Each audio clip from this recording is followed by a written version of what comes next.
Ngayong Hunyo ay ipinagdiriwang natin ang buwan ng kalayaan. Napakahalaga at makabuluhan itong selebrasyon na ito para sa ating mga Pilipino. At kung may araw na talagang lubos na pinaghahandaan natin at makikibahagi tayo, ito yung araw na yun.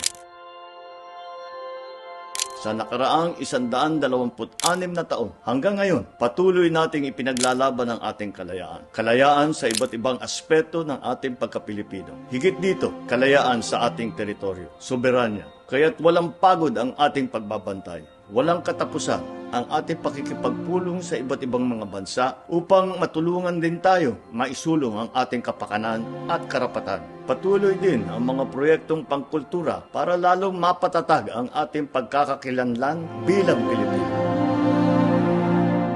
Itong buwan ng kalayaan, gisingin pa natin ang ating diwa sa pagka-Pilipino. Buhayin ang mga nasyonalismo sa ating dugo at iwagayway ang bandilang Pilipino. Dapat makilahok tayong lahat sa pagdiriwang na ito. Nung bata kami, yung celebration talaga, siyempre kasama namin ang aking ama sa formal celebration. Pero yung naalala ko talaga, yung mga ginagawa namin sa eskwela. At siyempre, nag-aaral kami tungkol sa Independence Day, tungkol sa Araw ng Kalayaan. At gumagawa kami ng mga programa, nagtutula kami para maipaalala sa amin at matutunan namin kung ano ba talaga ang naging kasaysayan ng Pilipinas.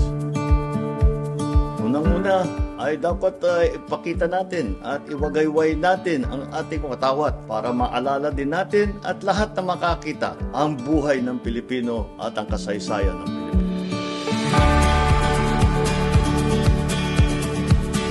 Marami kaming inihanda para sa inyo. Mula sa ika-10 ng Hunyo ay simula na po ang ating selebrasyon. Sa Quirino Grandstand at Burnham Green ay magkakaroon ng iba't ibang atraksyon. Meron tayong cooking competition para sa ating mga national dishes na tanyag na sa buong mundo. Meron tayong obstacle course race para sa mga athletic at pakikisig. Mayroon tayong mga libreng concert gabi-gabi. May tiyangge ng local products. Meron ding labuyo eating contest o chili festival. May free movies tungkol sa ating mga bayani. Hindi rin mawawala ang mga serbisyong bayan na one-stop shop caravan na ginagawa natin sa bagong Pilipinas. At siyempre, sa 12 ng Hunyo, magkakaroon tayo ng Parada ng Kalayaan kung saan 22 na float na gawang Pinoy ang paparada.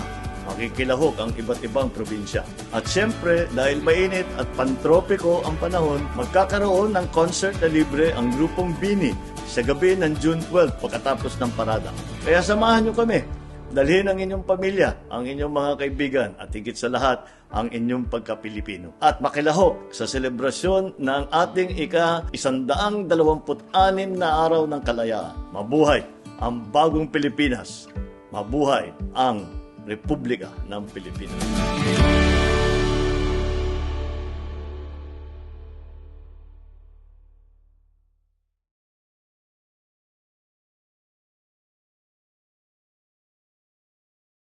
Hi guys, once again, thanks for watching our dad's vlogs If you want to see more, remember to share, Like, and subscribe.